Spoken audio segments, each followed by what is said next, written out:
बिस्मिल्लाहिर्रहमानिर्रहीम। अस्सलाम वालेकुम नादरीन, आप यूट्यूब चैनल देख रहे हैं। मैं इमरान खान। आज का दिन इंतहाई अहम दिन है। आज supreme court of Pakistan case सुन रही है जिसमें हमजा शहबाज के पंजाब में वज़ारत आला के मुस्तकबिल का फ़ैसला होने जा रहा है। लेकिन एतवार के दिन जो धमा चौकड़ी मचाई है मरीम नवाज़ के सोशल मीडिया सेल ने, और जितनी बदतमीज़ी और गालम गलोच इन्होंने मुअज़्ज़िज़ अदलिया के बारे में की है, उसका पाकिस्तान की माजी के अंदर किसी किस्म का कोई रिकॉर्ड नहीं मिलता। हत्ता कि कुछ सहाफ़ियों के हवाले से भी सदीक जान ने एक ट्वीट के अंदर बताया कि व्हाट्सएप एक ग्रुप है जिसमें बाकायदा प्लानिंग की गई थी जजेस के ऊपर ये सारे ट्रेंड चलाने की, और वहाँ पे कुछ सहाफ़ियों के बारे में कहा गया कि वो भी ऑन बोर्ड है। कुछ सहाफ़ियों ने भी इसमें हिस्सा लिया है। वेरी अनफॉर्चुनेट, बड़ी बदकिस्मत सूरत हाल है पाकिस्तान के लिए कि जज साहिबान अगर हक़ में फ़ैसला दे रहे हों तो हक़ और सच का बोलबाला करार दिया जाता है। अगर फैसला अपने खिलाफ आने की तवक्को हो तो गालियां दी जाती हैं जजेस को। यानी पाकिस्तान पीपल्स पार्टी भी यहाँ पे मौजूद है, उनके वज़ीर आज़म को खड़े खड़े अदालत ने घर भेज दिया। यहाँ पे और भी पॉलिटिकल पार्टीज, जमात इस्लामी मौजूद है, तहरीक इंसाफ मौजूद है, दीगर जमातें मौजूद हैं, लेकिन मौलाना फजलुर रहमान और नून लीग का पता नहीं कुछ तरीका वारदात ही है। ये तो फ़ौरन गालियाँ देने पर उतर आते हैं, हर एक के साथ बदतमीज़ी शुरू कर देते हैं। यानी सिर्फ इतना इनको अंदाज़ा हो गया कि डिप्टी स्पीकर की रूलिंग गलत है, गैर आईनी है, गैर कानूनी है, सारे वकला ने इनको बता दिया। अब बजाय इसके कि अपनी गलती तस्लीम करें या डिप्टी स्पीकर की रूलिंग को गलत तस्लीम कर लें, वो मुअज़्ज़िज़ जज साहिबान के ऊपर चढ़ दौड़े। मैं आपको एक अखबार की कटिंग दिखाता हूँ। ये कामरान खान साहब ने इसको ट्वीट भी किया हुआ और ये सबके पास मौजूद है। ये जनाब अखबार है आज से चंद दिन पहले का, अप्रैल की 7 तारीख का अखबार है, जब मुअज़्ज़िज़ अदलिया ने एक फ़ैसला दिया था। और अदलिया ने क्या किया था, ये अखबार की हेडलाइन आप देखें, उसमें पहले तो लिखा हुआ है इमरान खान क्लीन बोल्ड, इक़दामात गैर आईनी करार, कल वोटिंग, ये लिखा गया है अखबार के अंदर। डिप्टी स्पीकर की रूलिंग आइन से मुतसादम है, काबीना 3 अप्रैल की हैसियत से बहाल, सुप्रीम कोर्ट का तारीखी मुत्तफ़िक का फ़ैसला। 5 रुकनी बेंच था, 5 रुकनी बेंच ने मुत्तफ़िक का फ़ैसला दिया है। अब ये जो 5 रुकनी बेंच था ना, इन्होंने मुत्तफ़िक का फ़ैसला दिया, यानी ये तीनों जजेस जो इस वक्त इस बेंच के अंदर मौजूद हैं, ये उस 5 रुकनी बेंच के अंदर भी मौजूद थे। यानी उस वक्त तो जजेस का फ़ैसला बहुत पसंद आया था, और यहाँ जो मुतहदा अपोजिशन या पीडीएम की जमातों ने जो इसके ऊपर रद्द अमल दिया था, वो क्या दिया था, सुप्रीम कोर्ट ने नज़रिया ज़रूरत हमेशा के लिए दफन कर दिया। आज यौम तशक्कुर मनाएंगे मुतहदा अपोजिशन, और जो पाकिस्तान तहरीक इंसाफ है उनका रद्द अमल इसके ऊपर ऐसा था कि ये बदकिस्मती से फैसला आया है, इससे कोई बेहतरी आने का इम्कान नहीं है, और इस किस्म के बयानात पाकिस्तान तहरीक इंसाफ के आए थे। लेकिन कोई तौहीन, कोई गाली, कोई इस तरह का गंदा ट्रेंड, ये चीज़ें हमने नहीं देखी थी। बहरहाल इसमें जस्टिस एजाजुल एहसन साहब भी थे, जस्टिस जनाब उमर अता बंदयाल साहब भी थे, और जस्टिस मुनीब अख्तर साहब भी थे। ये तीनों जजेस उस 5 रुकनी बेंच का हिस्सा थे जिसकी तारीफें करते नहीं थक रहा था उस वक्त का अपोजिशन का इत्तेहाद। मरीम नवाज के हवारी, उनका सोशल मीडिया, सब उनकी तारीफें कर रहे थे, उनकी मदासराही कर रहे थे। ये 2 माह 3 माह पहले की बात है, 7 अप्रैल की बात है, जब शहबाज शरीफ को वज़ीर आज़म बनाना था, जब हमजा शहबाज को वज़ीर आला बनाना था, तो इसी अदलिया और इन्हीं जजेस का फैसला बहुत पसंद आया था। अब वही मुअज़्ज़िज़ जज साहिबान है, उनको गालम गलोच कर रहे हैं। कभी आपने गौर किया कि फुल बेंच का तकाजा क्यों किया जा रहा है? चाहे वो उलमा से करवाया जा रहा हो, चाहे वो तकाजा वकला से करवाया जा रहा हो, चाहे वो तकाजा अपने मनपसंद सियासी शख्सियात से करवाया जा रहा हो, चाहे वो तकाजा फजलुर रहमान से करवाया जा रहा हो, चाहे वो तकाजा खुद कर रहे हो, फुल बेंच का तकाजा क्यों कर रहे हैं? देखें, अदालतों में छुट्टियां हैं, जजेस मौजूद नहीं है, फुल बेंच तश्कील ही नहीं पा सकता। यानी पूरे सुप्रीम कोर्ट का फुल बेंच बन ही नहीं सकता। अदालतों में छुट्टियां हैं, कुछ मुअज़्ज़िज़ जज साहिबान तो पाकिस्तान में मौजूद ही नहीं है, तो ना बनेगा फुल बेंच, और ना होगी सुनवाई, और ना होगी हमजा शहबाज की रुसवाई। इसको जरा टेक्निकल समझ लें आप कि फुल बेंच तब बन सकता है जब तमाम जजेस मौजूद हों। आजकल अदालतों में छुट्टियां हैं, जजेस कुछ बैरून मुल्क मौजूद हैं, फुल बेंच बन नहीं सकता। जब तक फुल बेंच बनेगा नहीं तब तक सुनवाई नहीं होगी, जब तक सुनवाई नहीं होगी तब तक हमजा शहबाज की और दोस्त मजारी की रुसवाई नहीं होगी। तो ये तरीका वारदात है बचने का, इसको ज़रा सिंपल आप कर लें। इसलिए कहते हैं सारे फुल बेंच, वरना इन्हीं 3 जजेस के ऊपर मुस्लिम लीग नून के लोग सदके और वारी जा रहे थे। फुल बेंच ने क्या फैसला देना, उन्होंने भी यही फैसला देना। एक चीज आइन के मुताबिक है ही नहीं तो क्या फुल बेंच उसको आइन के मुताबिक कर देगा? मुमकिन नहीं है, फैसला यही आना है। और ये जो तौहीन अदालत सब लोग मिलकर कर रहे हैं ना, ये सिर्फ इसलिए कर रहे हैं कि सियासी शहीद बनना चाहते हैं, सिर्फ इसलिए कर रहे हैं कि तौहीन अदालत इनके ऊपर किसी तरह लग जाए और तौहीन अदालत की कार्रवाई शुरू हो जाए और ये सारा मामला एक सियासी मंजरनामे में बदल जाए। हुकूमत तो जा रही है तो जरा शहादत का दर्जा ले लें। इसीलिए हमजा शहबाज ने काबीना तश्कील दे दी है। इसके ऊपर तो जो है हमजा शहबाज के खिलाफ तौहीन अदालत की कार्रवाई की जाएगी, ये इशारा भी दे दिया है। ख़ास तौर पे अज़हर सिद्दीक साहब ने, उन्होंने ये कहा अज़हर सिद्दीक साहब ने कि शुक्र है कि सुप्रीम कोर्ट ने हमजा शहबाज को वज़ारत आला के लिए 36 घंटों का वक्त दिया है, मोहलत दी है। उन्होंने ये 1.5 दिन के अंदर 63 रुकनी काबीना कायम कर दी है। 41 तो डायरेक्ट वजीर हैं, फिर उसके अलावा जो है मुशीरान हैं, मावनीन खुसूसी हैं, फिर पता नहीं क्या कुछ ओहदे देके तो 63 लोगों की काबीना कायम कर दी है हमजा शहबाज ने। हमजा शरीफ के खिलाफ तौहीन अदालत की दरख्वास्त तैयार है, सुबह सुप्रीम कोर्ट में दायर की जाएगी, तैयार हो जाओ। ये तो कहा अज़हर सिद्दीक साहब ने। और इन कॉन्सिक्वेंसेस का हमजा शहबाज को अब सामना करना पड़ेगा और करना होगा अदालत के अंदर आज के दिन में ही, क्योंकि इनको मना किया था और ये चीज़ें जानबूझकर इसलिए की गई हैं ताकि अदालत के ऊपर ज़्यादा से ज़्यादा दबाव डाला जा सके। मेरे ख्याल में मोअज़्ज़िज़ जज साहिबान इस किस्म के घटिया दबाव के अंदर नहीं आएंगे और ना उनको कभी आना चाहिए। वो अपना इंसाफ के मुताबिक, आइन और कानून के मुताबिक फैसला देंगे और यही जज साहिबान इंतहाई मोतबर और मोहतरम ठहरे जब फैसला PMLN के हक में आया। उस वक्त PTI के खिलाफ फैसला आया था, लेकिन इमरान खान या उनकी जो दूसरी लीडरशिप है या बाकी लोगों ने जजेस को गालियां नहीं दी थी, ऐसे गंदे ट्रेंड नहीं चलाए थे, इस तरह की गालम गलोच नहीं की थी। लेकिन अब तो सीधी सीधी गालम गलोच हो रही है, बदतमीजी हो रही है। लेकिन जजेस ने हमेशा बड़ा विजडम का मुजाहरा किया है और मुझे उम्मीद है कि आज वो इस नाइंसाफ़ी को हमेशा के लिए ख़त्म करेंगे और पहले लोगों को इंसाफ दिलाएंगे, 12 करोड़ के सूबे को, और उनके असल मैंडेट को हुकूमत देंगे और उसके बाद इन सबको निपटेंगे भी। क्योंकि देखिए, मरियम नवाज जो ये ट्रेंड चलवा रही हैं वो तो ज़मानत के ऊपर बाहर है और ज़मानत का बहाना ये था कि मेरे अब्बू बीमार है, मैंने उनका इलाज करवाना है, मेरे अब्बू बीमार है, मैंने उनकी अयादत करनी है, उनकी तहमाददारी करनी है, उनका ख्याल रखना है।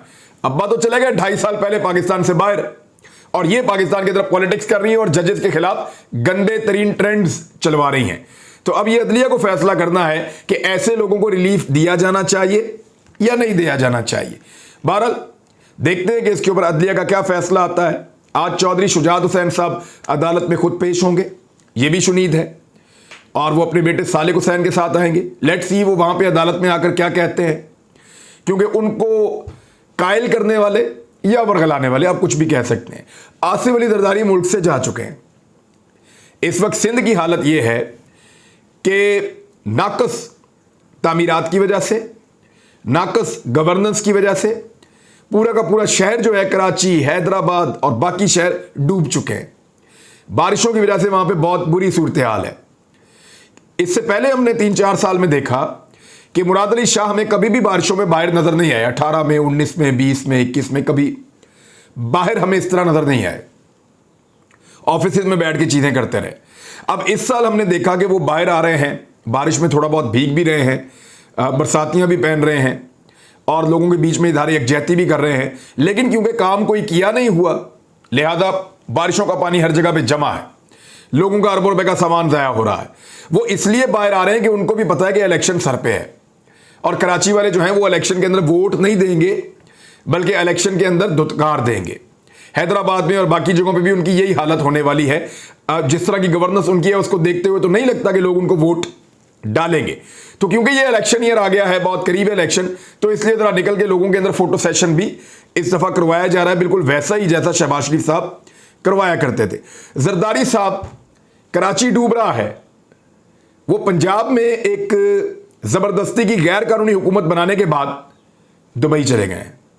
यानी कराची तो रहने के काबिल रहा नहीं, वहाँ तो लोगों की बददुआएं हैं और जो हाल कराची का कर दिया है। तो जरदारी साहब बजाय इसके कि कराची में वापस जाते, कराची वालों का हाल पूछते, उन्होंने पंजाब के अंदर अपना मिशन मुकम्मल किया, एक अकलियत की 2 नंबर तरीके से हुकूमत बनवाई और हुकूमत बनवा के वो दुबई चले गए। कुछ लोगों का मानना है कि वो फरार हो गए, वापस नहीं आएंगे, लेकिन मेरे ख्याल में और बहुत सारे लोगों का ये मानना भी है कि आसिफ अली जरदारी साहब के ताकतवर हलकों से बड़े ज़बरदस्त रवाबित हैं इस वक्त और उनके लिए बड़ा ग्राउंड तैयार है। वो वापस पाकिस्तान में आएंगे और पाकिस्तान में आकर अपना बाकी का जो काम है, ज़बान आम है कि जरदारी साहब के बड़े मामला फिट हैं आजकल, तो वो पाकिस्तान में वापस आएंगे। ताकतवर हलकों से उनके ताल्लुकात ठीक हैं, लेकिन वो कुछ ख़ास हवाले से पाकिस्तान से बाहर गए हैं और कुछ लोगों का कहना है कि वो एक्चुअली अब फरार हो गए और अब वो पाकिस्तान वापस नहीं आएंगे और मुश्किल होगा उनके लिए पाकिस्तान वापस आकर अब सियासत करना। लेकिन सुप्रीम कोर्ट ऑफ पाकिस्तान वापस चलते हैं। वहां पे रेड जोन की सिक्योरिटी जो है वो टाइट कर दी गई है।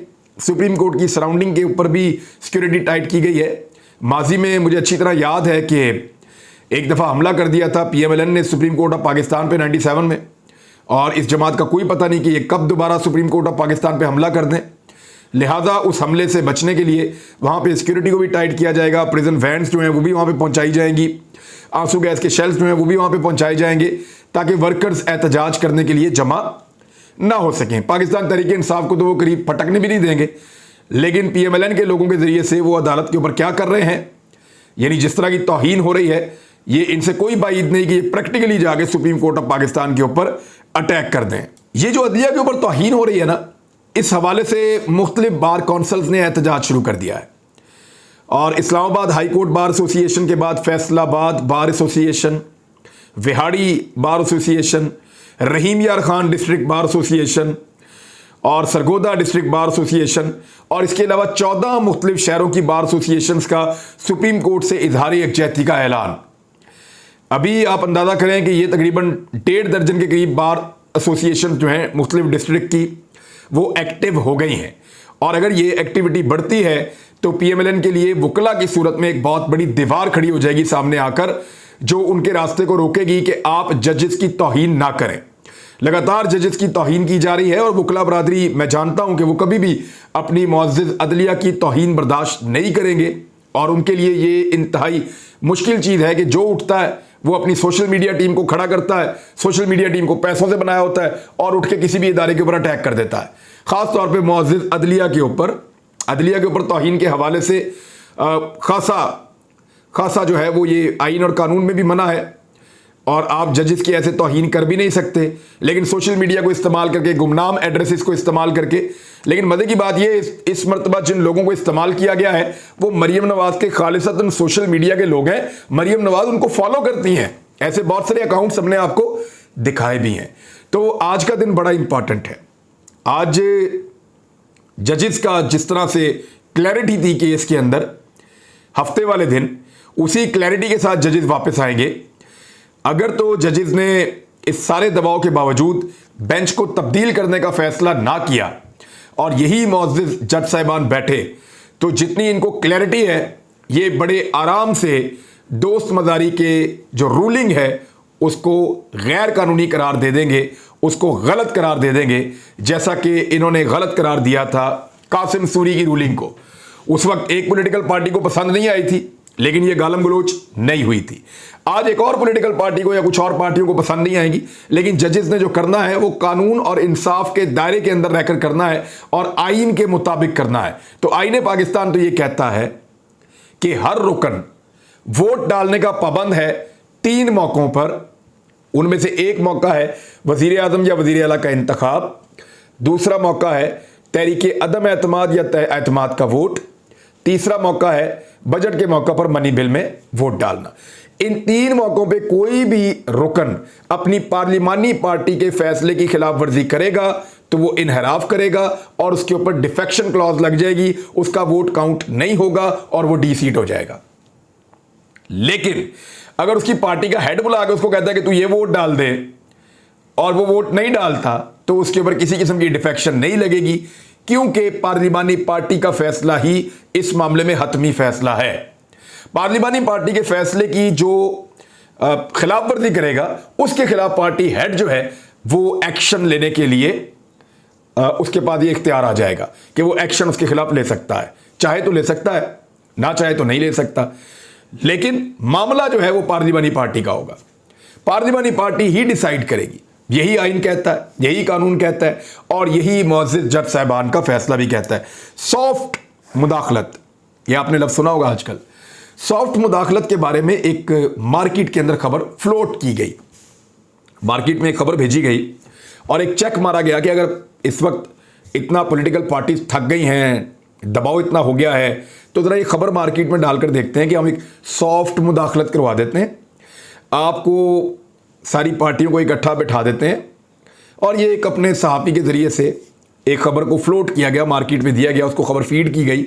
अंसार अब्बासी के ज़रिए से ये आई थी सबसे पहले, तो अंसार अब्बासी साहब ने सबसे पहले ये खबर दी थी, फिर बाकी लोगों ने भी इसके ऊपर बात की।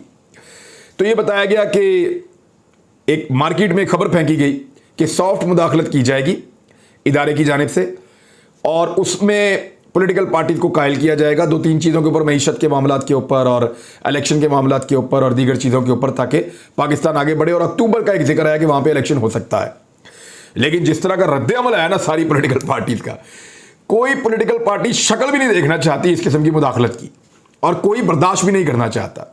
लिहाजा वो सॉफ्ट मुदाखलत का जो फैसला है उससे रिवर्स कर लिया गया, मार्केट के अंदर से अच्छी खबर नहीं आई। तो अब तक के लिए तो ऐसा ही है, अब डिसाइड करना है सुप्रीम कोर्ट ऑफ पाकिस्तान ने। इंतज़ार कीजिए, आपको रिपोर्ट करते हैं। अब तक के लिए इतने, अपना ख्याल रखिएगा, अपने इस चैनल का भी। अल्लाह हाफ़िज़।